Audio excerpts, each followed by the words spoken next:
সাগর পাড়ে থাকে মানুষের বিচরণ, আর এই জায়গায় সাগরের গর্জন শুনতে আসছে হরিণের দল। দেখেন, সম্ভবত এই ঢেউর মাঝে কেওড়া ফল, বিভিন্ন ধরনের আনুষঙ্গিক ফল সুন্দরবনের আসে ভেসে, তখন ঢেউ থেকে ওরা টোকায় টোকায় খায় আর কি। চিন্তা করা যায়। আবার আমার দিকে তাকায় রয়েছে, অনেক দূর থেকে বুঝতে পারতেছে একজন। দেখছেন, আমি তো অনেক দূর থেকে ভিডিওটা করছি।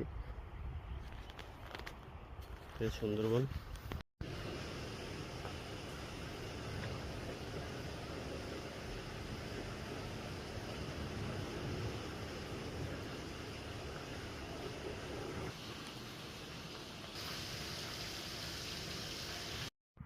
সুন্দরবনে লতা পাতার মধ্যে হঠাৎ করে আমাদের চোখে পড়ে এই বিরল প্রজাতির গাছ।